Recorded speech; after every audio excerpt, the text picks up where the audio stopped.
tax, but you're going to pay on gas tax. That's or worse, more debt. So I'm not a big fan of tax cuts. I'm a big fan of lowering spending. Big fan of lowering spending. And a couple ways we can do that. Number one, we can look at the Medicaid, Medicare issues that we have right now, right? One of the things we can do off the bat is look at the copays. The copays right now are about $1, if I'm not mistaken, for someone to go to a doctor's appointment, $3 to go to a hospital, instead of go to an emergency room, right? I want to up that to 12 and 36. Why? Two reasons why. Number one, it will save us literally $1 billion or more every year. Billions every year. For two reasons. One, well, people are paying more out of their pocket, which is great, number one. So the government isn't paying, right? And the federal government isn't matching, number one. But number two, people right now are literally using the hospitals and they're using the ambulances. I'm shaking your head already. Ambulances, they're using them as taxis. Oh, I stubbed my toe. Call emergency room. $3. By the way, when I'm done, drop me off at the mall. Ask EMTs, I'm not joking, that's actually happening. I would like to end that. But Larry, some people can't afford $12. Yes, you can. You have a cell phone. You have a cable bill. You can afford $12 to go to a doctor. If you can't afford $12 to go to a doctor, you don't have an address. If you don't have an address, you're not paying anyway. Doesn't matter. If you're homeless, you're not paying. So the price is relevant. It could be $1 million. You're not paying if you're homeless. Doesn't matter. But if you have an address, you can afford $12. But an emergency room, you can afford $36. What, every year? How often in an emergency room? How many heart attacks are you having? Just being very frank with you here. I'm being very serious here. You can afford that, number one. Number two, want to create ways of people getting off the dole. It's very hard right now. I dealt with a guy who, he was on disability. He was a construction worker, got a disability, wanted to go off and start to be a security guard. He said, I could be a security guard, but I can't be a construction worker right now. Okay, I got it. Awesome. What's wrong? He goes, I get $1,200 a month in disability. He goes, the second I make too much money, they take my disability away. Well, then it doesn't make any sense for him to go to work. He'd rather just stay home and get disability because he can't afford a $13 job an hour job so that he can get back on his feet. Because that's their disability. Why bother? So we have an idea to create a new insurance issue. Right now, small business owners get hammered with workers' comp in two places. They get hammered with workers' comp for on-the-job issues, work-related issues, and non-work-related issues. New York State has that, other states don't. Not just that, New York State has its own NYCRB, NY, which is an insurance board. The insurance board has to go away, the only thing that has it. You can use the federal standards. And I want that second piece of workers' comp to go away, and instead be replaced with disability insurance.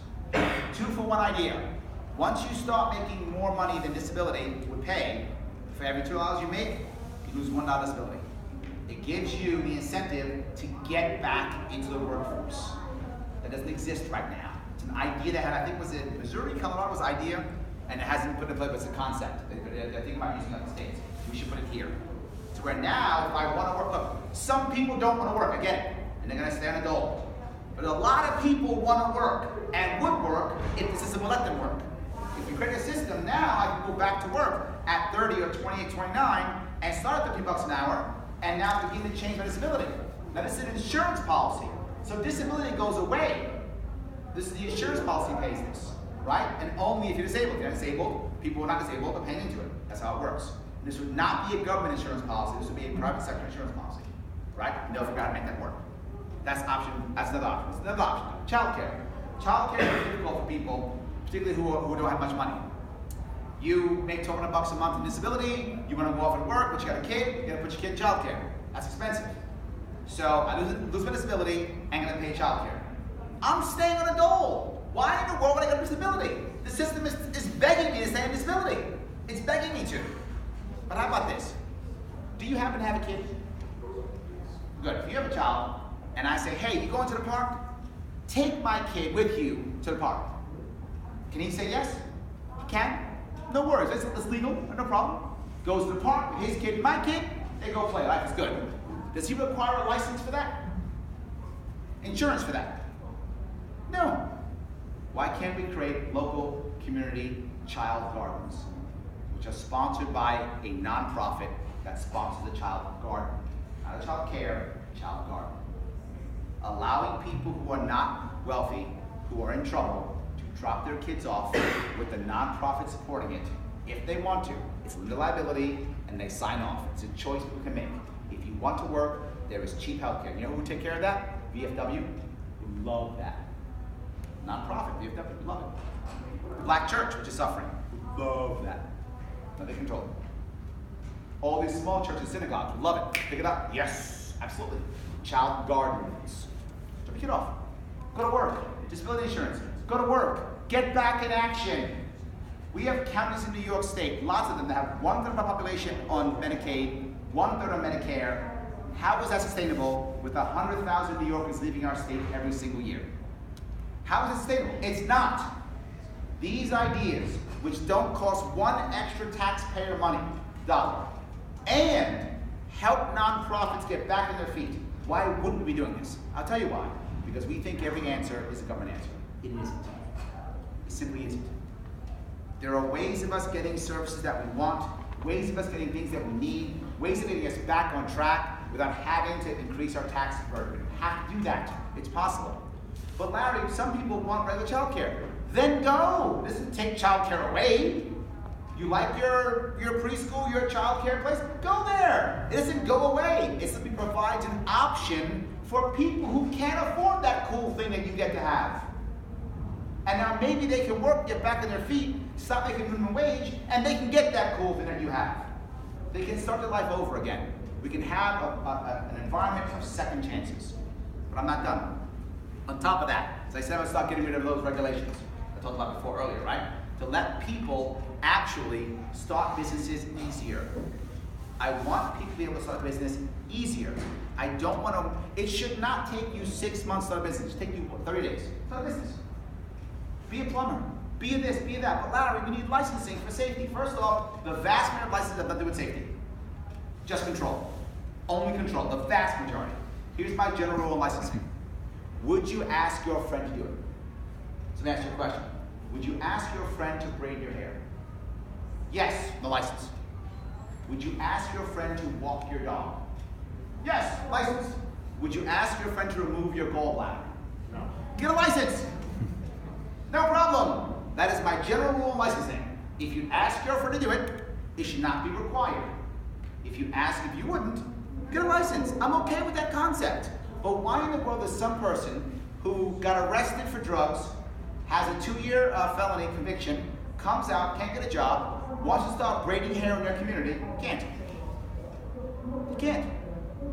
Wants to start a salon. What does some person in Albany know about a black woman's hair in Harlem? Nothing. Not a damn thing. Why are they deciding what's right and what's wrong? Well, I was in a dog walking business because I dropped out of high school. Start a dog walking business. Why are we stopping them? What's the problem with that? So I wanted that also. There are more ways people can get back on their feet and want people back on their feet as fast as possible. When it comes to farms, I've got a bunch of these. I'm sorry, I have a lot. When it comes to farms, I'll touch you. When we do farms, I'll touch you. When it comes to farms, we need to have a farm bill that already is happening in Wyoming, by the way, to where if you are a local farmer and you agree by sending a sheet of paper that you will only sell your product in New York State, you should be totally immune from all federal regulations, all regulatory bodies, because you're only selling in state. That will give you an advantage that can now match the big farms. The big farms are all selling international, all selling across state lines. They're following all the rules. But of course, as I mentioned, transparent. You must see this farmer is not following federal regulations. If you care, you won't buy their product. If you do care, you'll buy the product. It's up to you. You'll decide. But Larry, people will die. How about health food stores? That's my example. Health food stores are full of products not regulated by the federal government. Where's all the deaths from health food stores? Nowhere. Nowhere. Health food industry has regulated itself with standards. Where's all the deaths? Nowhere. The FDA has killed far more people than any health food store ever has done. Not even close. Far more people. By millions. Not even close. Did I answer some of your questions? I have more, but I'm going to let you go. Is that okay?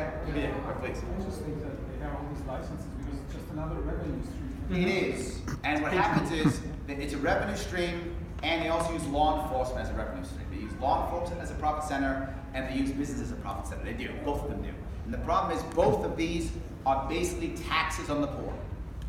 That's what they are.